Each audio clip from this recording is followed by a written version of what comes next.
Speaker. Thank you ever so much for having the privilege of being able to bring this adjournment debate to the House today.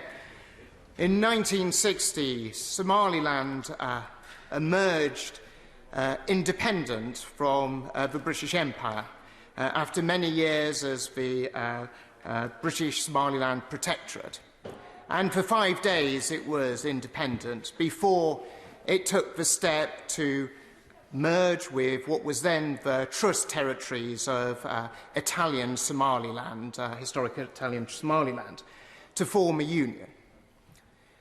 Both nations entered that union with optimism, with a sense and a view of creating a pan-Somalia, of where all Somalis would be able to come together.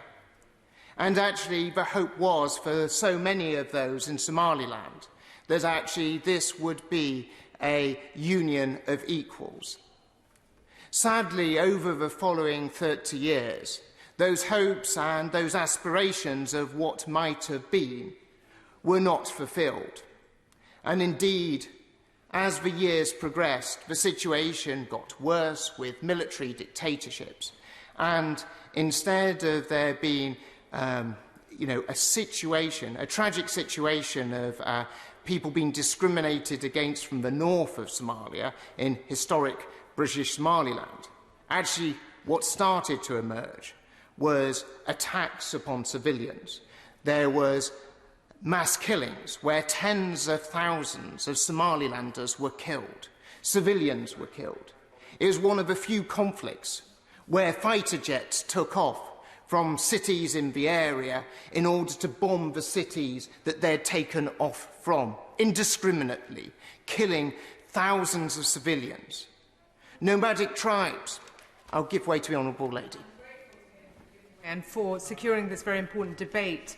My constituency has a very large Somaliland population of those from Somaliland whose families suffered in, as he's described, in that conflict. What we've seen is last year Somaliland celebrated 30 years of the Declaration of Independence. And they've built up their own independent government, own currency and democratic elections. They've shown the capability to establish a state. Isn't it time, in his view, that the UK government formally recognise their right to self-determination and recognise their need to be an independent state? The Honourable Lady raises a very important point, and this is the key point and reason for this debate, to actually discuss about the fact that Somaliland has developed so much. Because in those years of conflict, where so many Somalilanders were not just in the threat of their lives, but so many hundreds of thousands were displaced, both internally within Somaliland, but also externally.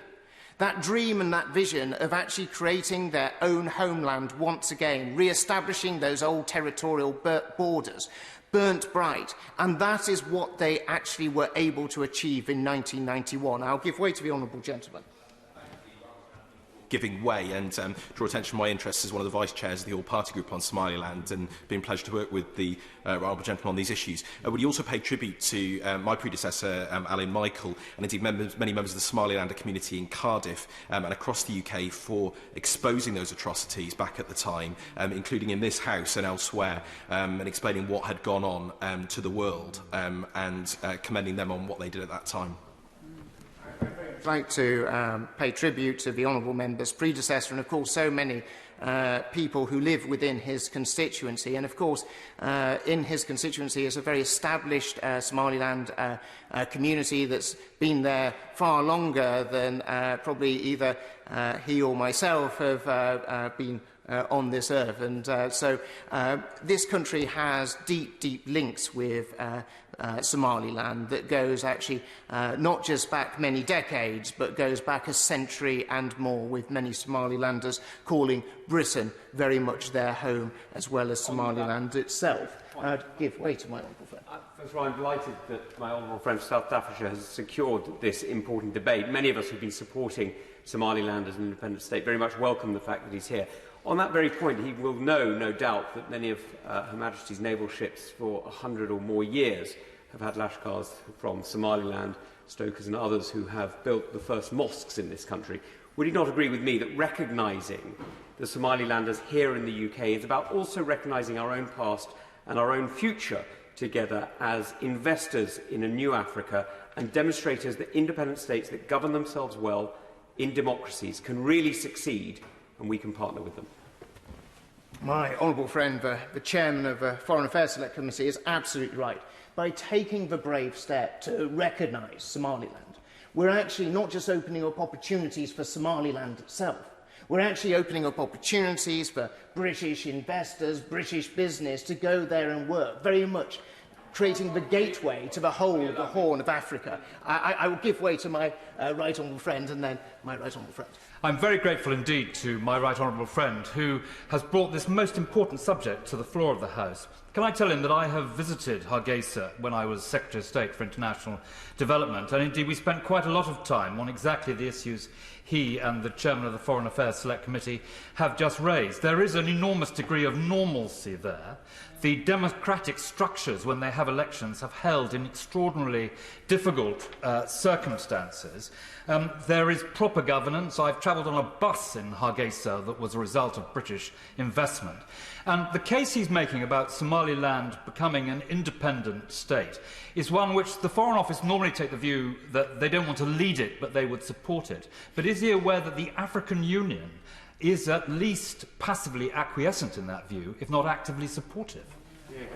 Well, on both areas that my right honourable friend raises, he's absolutely right. You know, you fly into Hargeisa Airport, it is a safe place in order to be able to visit. You can get a bus to the centre of Hargeisa, as my right honourable friend did. And when I visited, I must confess I didn't get a bus, but I will endeavour to do so next time I do visit.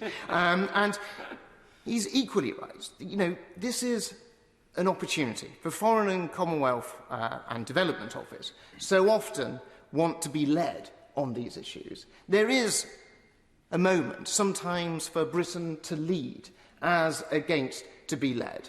I give way to my right honourable friend, the member for Elmet first. Thank you, Madam Deputy. I'm most grateful to my right honourable friend. And I think my right honourable friend makes an important point about leading the world, because we have seen throughout the world that where Western nations don't get involved, China does. And when we've had many discussions in this House recently about the influence of China. So does my right honourable friend agree with me, when you look at the development taking place in Somaliland, that actually there are strategic interests in our country and in Western countries to not just see what happens, but to actually take an active leading role and not allow that vacuum to be filled by those who perhaps we have difficulties with? My right honourable friend is so correct in the point as he makes. If you just look to the north of Somaliland and Djibouti, and you see the Chinese investment that is going into Djibouti, and the fact that actually where there is a vacuum, others do step in. And by showing the leadership that this country can show, by recognising Somaliland, actually it shows to those Somalilanders, it shows to the government of Somaliland the value that we put on their friendship and their partnership. I give way to my right honourable friend. I'm very grateful to my right honourable friend. I commend him for this debate, and I'm honoured to represent a Somaliland community in Swindon. Just building on the points made by right honourable and honourable members about the strategic importance of Somaliland, particularly its proximity to international shipping lanes. And we all know from British leadership under our good friend the Noble Lord Haig, this country led the way in dealing with the issues of piracy emanating from the Horn of Africa. Is it not now another opportunity for Britain to show leadership and to recognise stable government in a region that is in pitifully short supply of such quality? Well, my right honourable friend is absolutely accurate in his assessment, and already, as we, even though we're not in a position where we've recognised Somaliland, we already have that level of cooperation with the Somalilanders. Visiting Somaliland when I was Defence Secretary, I saw firsthand the cooperation that British forces were already having with Somaliland in terms of supporting them in protecting their coastal waters, but also by protecting their coastal waters, keeping them safe for the international community. I give way to the honourable lady.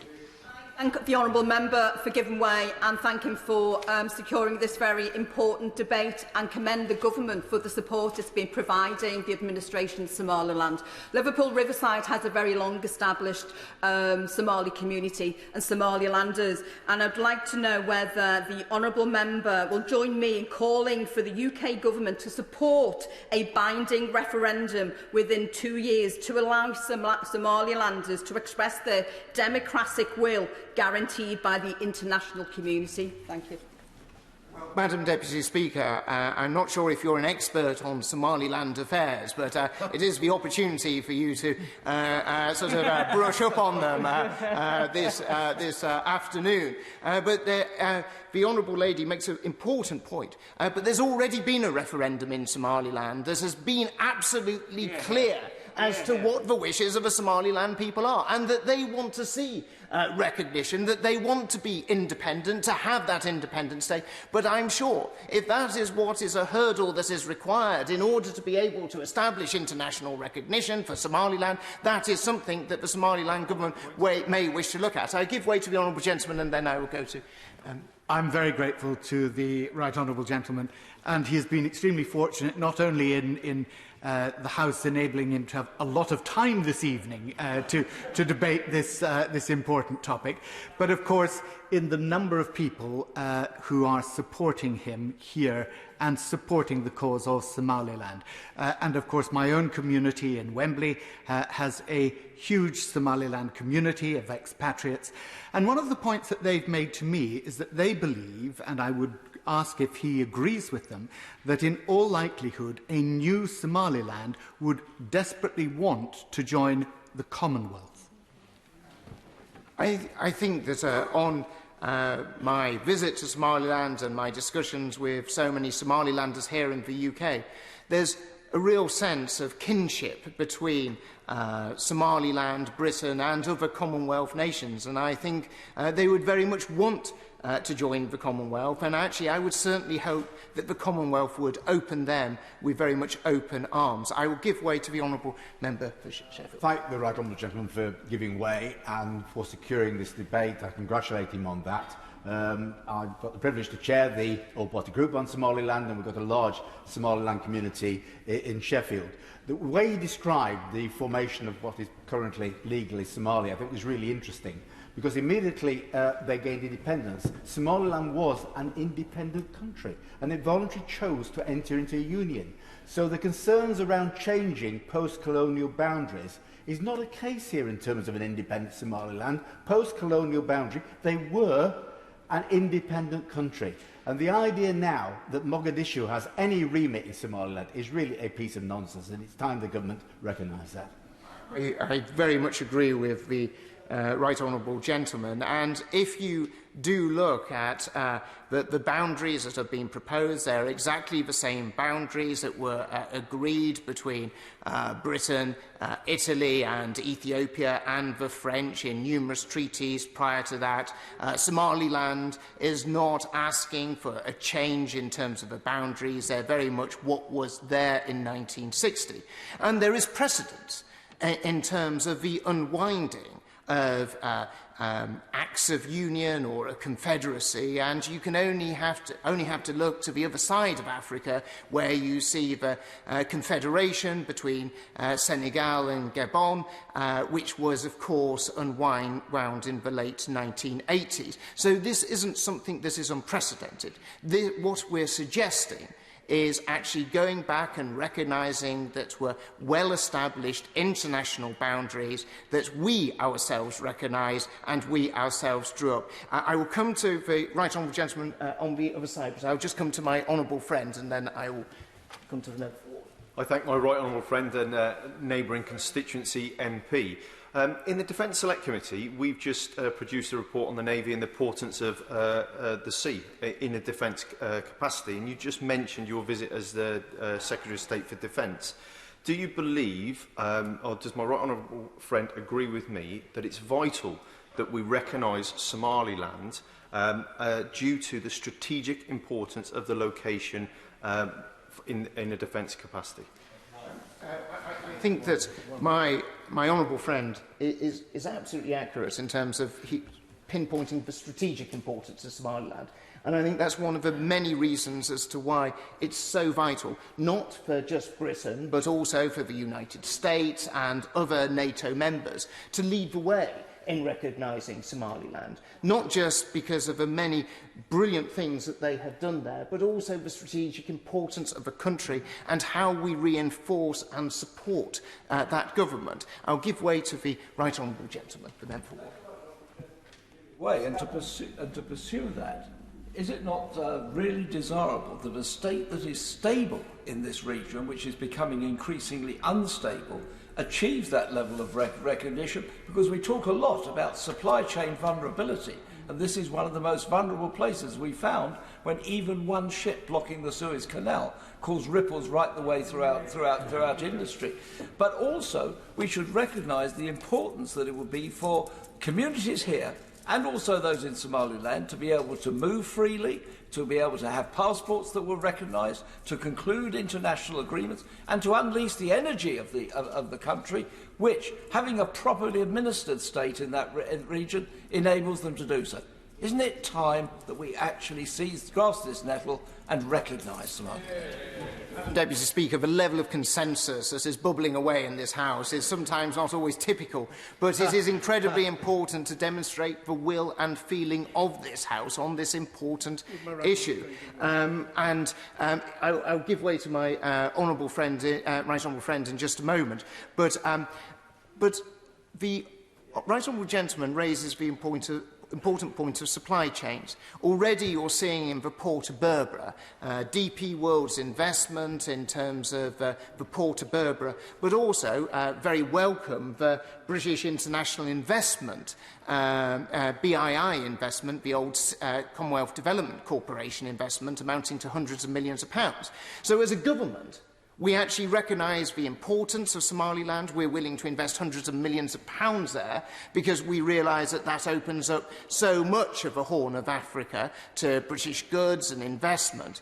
But actually, we're still not in the place where we're recognising the state of Somaliland. And I think that's a real tragedy. It's also sad, so sad to see that so many Somalilanders have difficulty travelling to Somaliland. They can't fly direct from the UK, but have to go via either Addis Ababa or Dubai.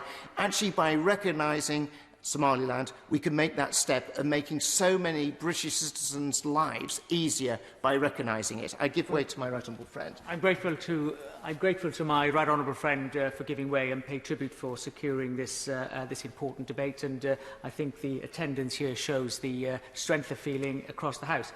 But does my right honourable friend agree that recognition can take several forms, and there are some interim steps that the government could take that would show willing, positive progress towards the formal recognition that we all want to see? And that could be steps such as the Department for International Trade, or the Foreign Commonwealth Office, in its responsibilities to the Department for International Trade, to channel food and aid through Somaliland, rather than seeing Somaliland at the wrong end of the supply chain, often ending up with a raw deal. Yeah.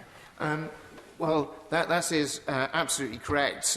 For so long that international development aid has been channelled through the Federal Republic of Somalia, through the government in Mogadishu, which has sadly meant that actually those people in Somaliland have often not got the level of assistance that actually this government was expecting them to get. And a perfect example of that was on vaccines. A large supply of vaccines was sent for the people of Somaliland, but it was channelled through the government in Mogadishu. So by the time it arrived in Somaliland, sadly, most of those vaccines only had a few days left in order for them to be dispensed. I'll go to my right honourable friend and then I'll go to the honourable gentleman. Thank you, Madam Deputy Speaker, and I really do thank my right honourable friend for allowing me to intervene. I don't have any Somalis in my constituency, but I have a great deal of love for the country. The reason being, my ayah came from Somaliland when we lived in Aden. Can I remind the House that the Aden Protectorate and the Somaliland Protectorate were very closely linked. I do remember my father flying over to Somaliland as part of the Aden Protectorate levies when there was a close link.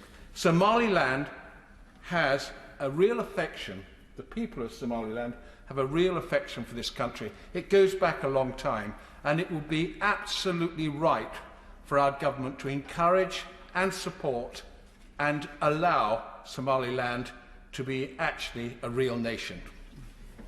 Well, we've seen the people of Somaliland pay a price for the defence of this nation, both in the First World War and in the Second World War. And if you go to Somaliland, you can see the Commonwealth war grave cemeteries of where so many Somalilanders gave their lives for the defence of this country and also beating fascism on the Horn of Africa. And I think there is a debt of honour that we owe the people of Somaliland to restore the freedom to them that they actually fought to preserve for us as well. I give way to the honourable gentleman.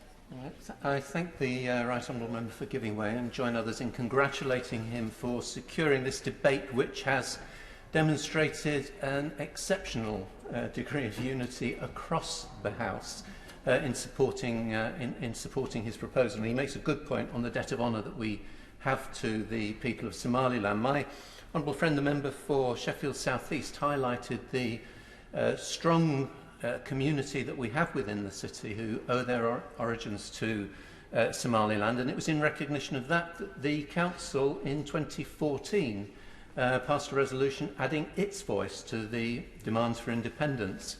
But would he agree with me that the elections held last year, the parliamentary and local elections held last year, again another successful democratic moment within Somaliland, simply further reflected the maturity and the strength of democracy within the country, which is an essential building block for recognition for statehood, which should be recognised by the government. Madam Deputy Speaker, I don't often stand up and advocate that the government should be following the leadership of Sheffield City Council, but on this occasion I very much do. It should try and catch up with what Sheffield City Council have been doing. And, you know, so many communities, whether it's Sheffield, Liverpool, Cardiff, Bristol, Swindon, we can go on, have actually welcomed Somalilanders, and Somalilanders have made these great cities and great communities their home, and will continue to do so. I give way to the honourable lady. I thank the Right Honourable Member for giving way, and it's demonstrated tonight just how important this topic is for all of us here. Newport is home to the second largest Somaliland community in Wales, and I want to place on record my thanks for their contributions over the years to the city. It's been amazing. But I wonder, has the Right Honourable Member given any thought to how the devolved governments can play a role in supporting the people of Somaliland as they continue to seek formal recognition? Well, I very much believe that this is a United Kingdom endeavour where we can all move forward with actually building those already existing bridges, but making them stronger between the United Kingdom and Somaliland. And actually, we've seen in municipal government and devolved government many steps already trying to encourage the links between our great nations of the United Kingdom and Somaliland. But now is really the time for the UK government to take the lead, for the Foreign, Commonwealth and Development Office not to be shy, not to think that policy is stuck in the 1960s, as has been already touched on by a number of members in this House. I'll give way to my honourable friend. Thank you very much indeed to my honourable friend. I congratulate him on this debate on a very, very important subject. And we've heard in the House today unanimity on the very many reasons as to why we should recognise Somaliland. But I wonder, as a former Education Secretary, would he view and accept Somaliland as a champion of education in Africa for both boys and girls? And when we've heard the reference to how the devolved administrations and how this government can assist and help and develop and support Somaliland, the education system is not only something to be treasured, but perhaps we can support that in some way. Precious things that we can have in a nation is democracy, it's justice, but it's also the education that we give our children. And if you have privilege of going to Somaliland. You actually see boys and girls both being educated. There is no discrimination there. They recognise that they want to be educating all, because that is what will strengthen Somaliland for the future. I give way to my right honourable friend. I'm most grateful to my right honourable friend. He's heard representations from a number of places where there are large Somaliland communities. Would you join with me in making the point that remittances into Somaliland from the diaspora is enormous? Some years ago, the level of remittancing was something like 6 times the annual state budget.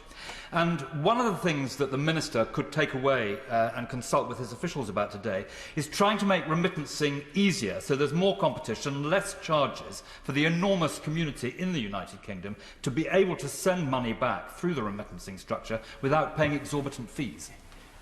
My right honourable friend is right to highlight the importance of remittances going into Somaliland. And actually, this government doesn't make it easier for people to be able to do that. And because this government takes a view that Somaliland is lumped in with Somalia, it makes it much more difficult for businesses to be able to operate there, make sure that there's a flow of money from the diaspora community in this country going back to Somaliland. And it's a very practical measure that the FCDO, working with Her Majesty's Treasury, could actually take up, look at, and how they could make those improvements. And I hope my right honourable friend, the Minister, will actually able to respond to that in his comments at the end of this debate. But this is a country that has incredibly proud links with this country. Yeah. This is a country that when we have been in need and what we have asked for help, they've responded. They've responded by sending their young men to defend our values and our freedoms. In 1991, this country emerged from years of subjugation by the regime in Mogadishu. It emerged from having had their children, having had so many citizens killed in cold blood. And it was able to establish its borders once more. It was able to put the structures in place for a legal system and elections. All across Africa, we are always asking for them to have a proper legal system, to educate their boys and their girls, and to make sure there is the establishment of democracy. Well, in May of last year, you saw the parliamentary elections in Somaliland, and they were peaceful, they were calm, they were fair. You saw the rollout of iris technology, the first use of this technology anywhere on the continent of Africa, to make sure that they were fair and they were properly run. All of this goes to show the maturity of this country. You've seen in Somaliland, you've seen different parties enter government and leave government, not questioning the veracity of their opponent's claim. Indeed, if I recall, there's one election, presidential election, was a margin of 80 votes. And that vote was accepted, and you saw that peaceful transition. I can't help thinking that there are some Western democracies, if the margin was quite so close, there might have been a little bit more controversy than what you saw within Somaliland. Somaliland has been this amazing shining beacon of everything we want to see flourish in Africa. It is the example that we want others to follow. But they need our help and they need our assistance, because around them they see real challenges. To the south in Somalia, you see the challenges of Al-Shabaab there. You see the disorder and the difficulties in Ethiopia. You see some of the real security challenges in Djibouti. Somaliland is a country that wants to be our friend. It's a country that turns to us and they ask us to show leadership. So I ask my right honourable friend, instead of delivering the pre-prepared brief that no doubt every Foreign Office minister has given for the last 60 years, show some guile, show some leadership, show some imagination, show the fact that he is a politician, not merely a tool of Foreign Office officials in order to read their words.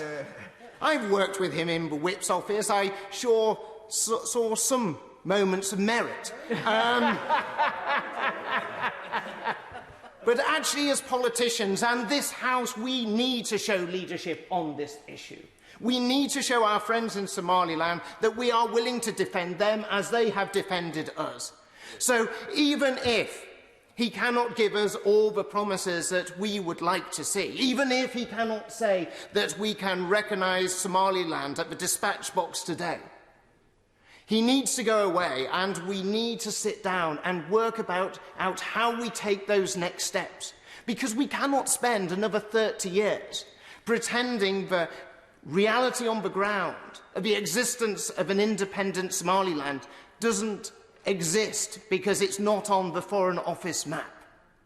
We need to respond to those realities. We need to lead on foreign policy. We need to show our Somaliland friends that we are there for them and that we will deliver for them. And we will not just talk about our history, but we'll talk about how we can make our history together in the future. Stephen Doughty. Thank you, Madam Deputy Speaker, and it's an unusual pleasure to be able to speak in an end-of-day adjournment debate because of the timings. And I want to firstly congratulate and thank the Right Honourable Gentleman, the former Defence Secretary, for securing this debate today. I think it's been hugely powerful, and I think the voices that have been heard on both sides of the House, I think, show the strength of feeling and the strength of feeling that people have from their Somaliland communities here in the UK, but also about many of the issues that the Honourable Gentleman raised. And as I said, I wanted to declare my interest as one of the Vice Chairs of the All-Party Group on Somaliland. It's been in existence for a very long time in this place, and I'm really pleased, Madam Deputy Speaker, I think in the spirit of this debate, to say that it includes members from all parties, it includes members from both houses, and many people who, like the Right Honourable Gentleman and I have also travelled to Somaliland and seen for ourselves the huge progress, the huge impressive progress that has been made, particularly since those very, very dark days which the Right Honourable Gentleman started his speech about the atrocities that were committed, the literal levelling of Hargeisa, the capital city, and the remarkable progress that there's been since, largely driven by Somalilanders themselves and by members of the diaspora. The Right Honourable Gentleman, the former International Development Secretary, who's still in the Chamber, mentioned the importance of remittances, the role of Somaliland communities here in the UK in raising funds, of supporting projects in Somaliland has been absolutely crucial to that rebuilding since those very dark days. And I also, as I said, wanted to pay tribute to my predecessor, Alan Michael, who did so much in this place before to raise the concerns of Somaliland and to work with people from very many different parties and different communities and different civil society groups, and indeed different parties in Somaliland, to ensure that friendship and that progress continued. We visited as an all-party group back just a few years ago. It was the first visit that had been able to be undertaken for some time, and it was a remarkable visit. I had heard so much about Somaliland from Somalilanders in Cardiff before attending, but to see it with my own eyes, to meet with civil society groups, to meet with women, to meet with young people, to meet with members of the legislature, of both houses, to meet with members of the government, to see some of the progress that was being made, to hear about the work that the UK government had done in supporting both development projects, trade, economic development, and indeed security. I will happily give way. I'm very grateful to him for giving way. Does he agree with me that, as well as recognition, we should also recognise, as he's done, the important contribution Somalilanders have made in the development agenda, and that the government's decision to cut the aid budget from 121 million between 2020 to 21 to 71.2 million this year is setting the nation back, and the government needs to reconsider that budget as well? Well, the honourable lady, my honourable friend, raises an important point. She knows my views on the aid budget. I've expressed them in this place many times. I know they're shared by many members on the other side. I think there have been some very welcome investments in Somaliland, both in terms of the aid budget, but also, as the right honourable gentleman mentioned, formerly CDC, now BII, and the investment in Berbera Port, DP World partnership there, which I think has been very important and welcome. But she's absolutely right that those cuts have impacted on our ability to work on a whole series of issues in a whole series of countries and a whole series of strategic locations. I think they were an error. We've debated that many, many times in this place. But as I said, the history of the Somaliland community and those friendship links, and it was mentioned, goes back well beyond all of us in this chamber. In fact, in Cardiff, it goes back to the middle 1800s. Cardiff, of course, was one of the largest coal ports in the world, exporting to the world, the price of coal being set in Cardiff, and those friendship links, particularly with the Horn of Africa, the Arabian Peninsula and elsewhere, were absolutely crucial, and it's one of the reasons why there is such a strong Somaliland community in Cardiff, a strong Yemeni community as well, many communities from around the world that made that incredible part of my own community, which I live in, Butte Town, Tiger Bay, and at the heart of that has been this incredible contribution from Somalilanders, and it continues to this day, and they take great interest not only in what happens in Somaliland, but also, crucially, at home in Cardiff, and are key in many of our community organisations and institutions. So it's been a pleasure to hear from many of them in advance of this debate, and I don't want to name names because I will upset people by missing them out, but all those who contact me on a regular basis know who they are, and continue to stand up for the interests of Somaliland and Somalilanders. But it's a proud history in Cardiff, and it also stretches to that military history, those involvement in the Somaliland Camel Corps and Somaliland Scouts, the Somalilanders who, along with many people from across the Commonwealth, from across the former Empire and Dominions, who fought alongside us in World War I, in World War II, and many, many other conflicts. I think it's often overlooked, and yet in Cardiff we recognise those contributions on a regular basis. We also recognise the contribution made to those who served in our merchant navy, and every year when we celebrate merchant navy memorials in Cardiff Bay and elsewhere, when you look at that list of names, you see the Somali names, you see the names of people from all around the Commonwealth and those which we have friendships with. I'll happily give way.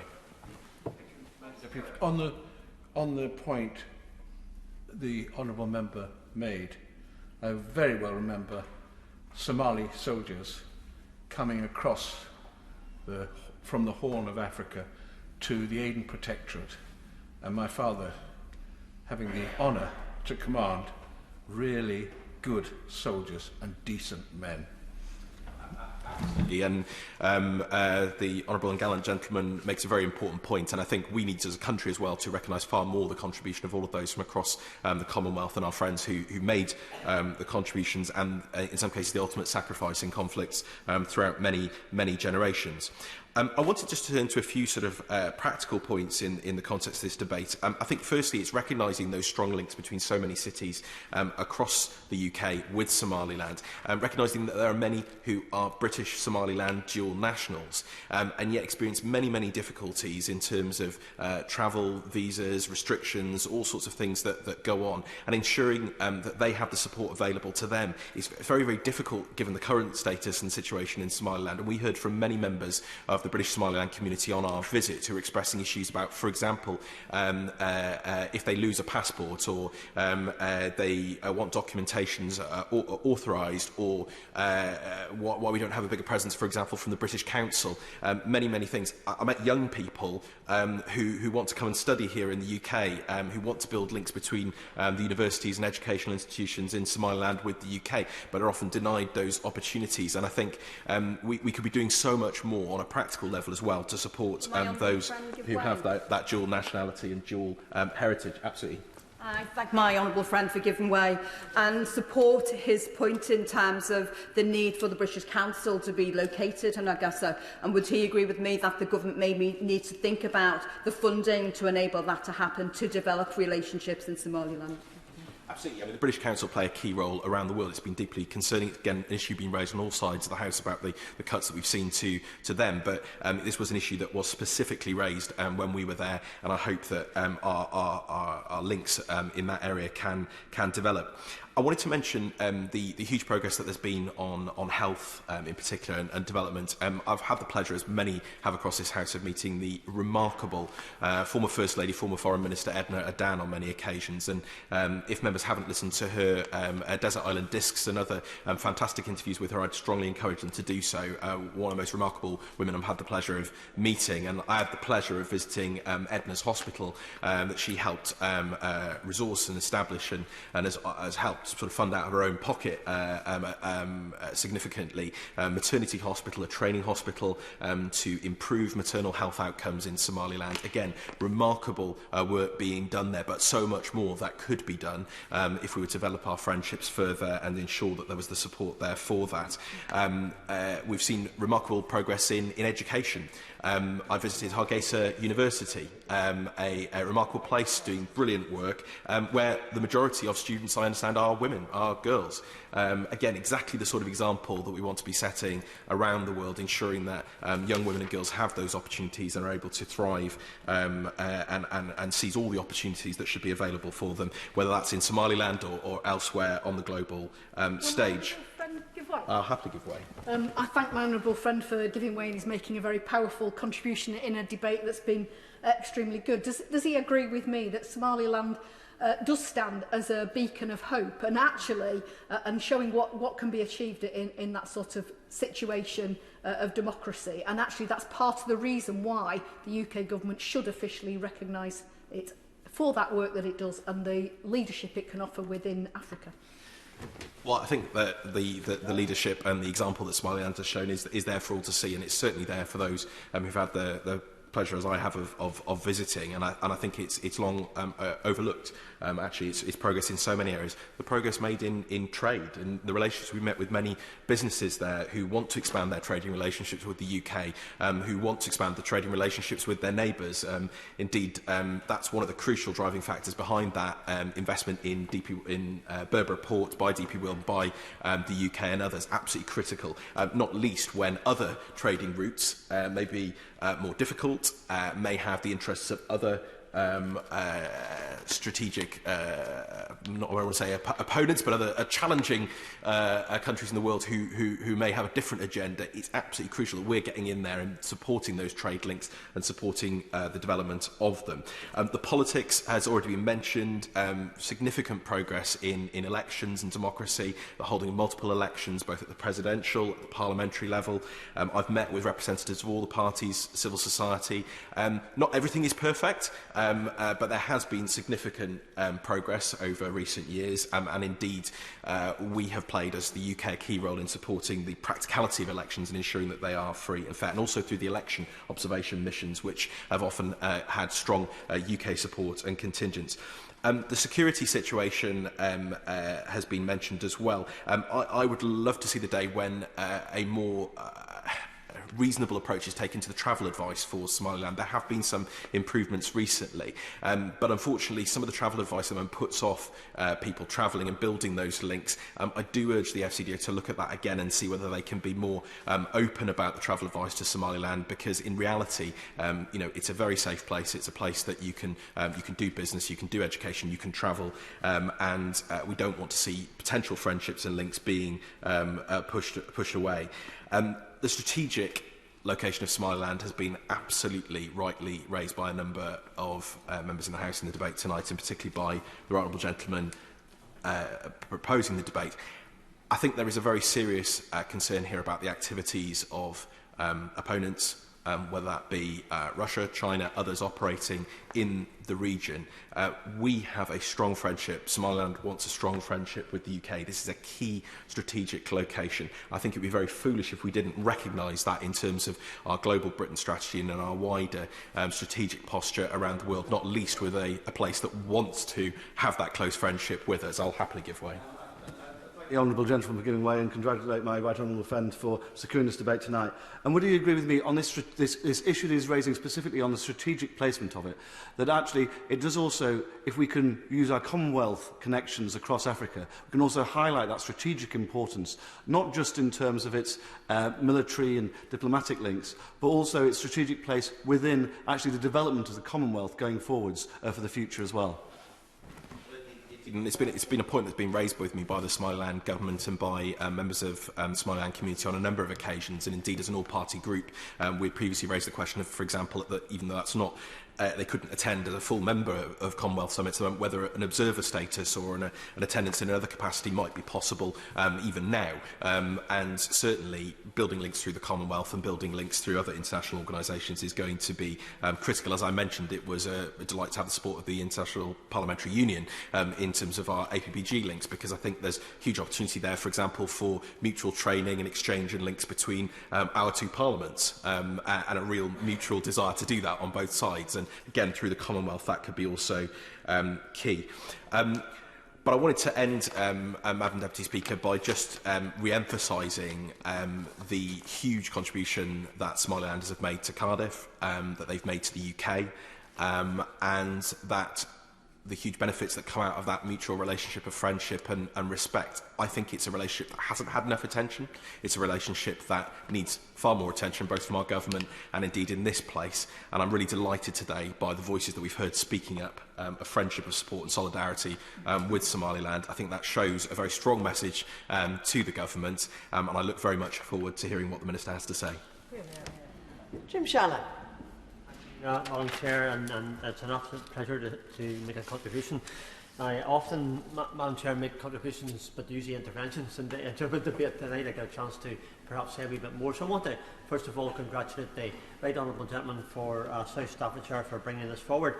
In his introduction he said many things which I totally agree with, but he mentioned the words the union of equals. I would hope that the result of this would be that very request that the Honourable Gentleman, Right Honourable Gentleman referred to would actually take place. Also, there's been much talk about the Somaliland citizens having supported the United Kingdom of Great Britain and Northern Ireland through their participation in wartime activities and alongside them, and that's very important. So that strong relationship is very clearly there, and I believe that our Minister hopefully will reply in a very positive response.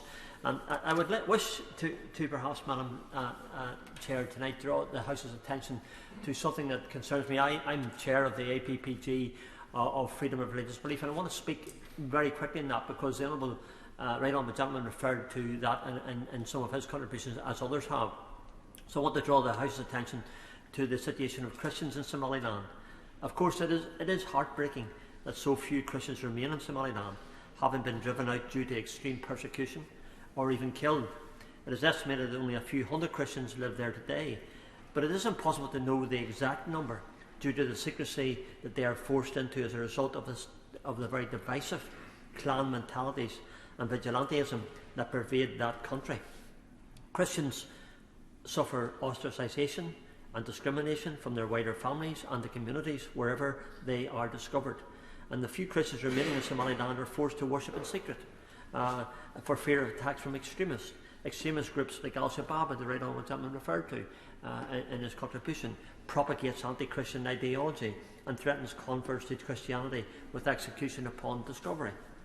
The women in Somaliland are in many cases under threat. The situation is even worse for those who are discovered to be Christians, fearing rape, forced marriage, or being stoned to death. So I would hope that tonight's debate will illustrate and raise awareness about those things, and perhaps maybe in the requests that we're making, these things can be addressed, because I think it's central, and I believe it's central, and our government has made it central in relation to the ministers they've appointed, that when it comes to foreign policy, that we have a particular focus upon religious persecution and the persecution of ethnic minorities and the issues of human rights. So those are key to where I am. So I would make a plea to my Minister and to government for those improvements and those things to be central to any steps forward, which we all, I believe, in this House tonight wish to see. I don't have in my constituency any people that I'm aware of from Somaliland, but it doesn't make my contribution, Madam Deputy Speaker, any less of a support for what the Right Honourable Gentleman has said, and to those who have, like the Honourable Gentleman who spoke just before me, who very clearly has a very strong community. While political factors are undoubtedly at play in this conflict, the religious motivation for attacks in this region cannot and should not be denied, with Christians suffering the worst of this persecution. So I wish, and we wish in this House, and all the contributions have said it very clearly, we wish to help Somaliland economically. But I do feel it's central to any agreement there must be the human rights guarantees that we wish to see, and the religious freedom that we wish to see. So if we can help, and we do want that to happen, and we should help, and we must help. And others have referred to the democratic process, to the education opportunities that quite clearly we can build upon. The jobs and a strong legal structure, improvements to the health through the COVID vaccines, which the right honourable referred to. There's been much talk of history, the history that unites us.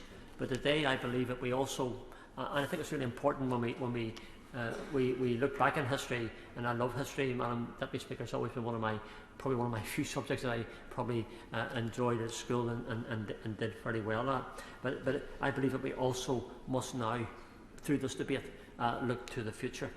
The UK government stated that it will not formally recognise Somaliland as a sovereign state until they initiate a process to do so with the federal government of Somalia.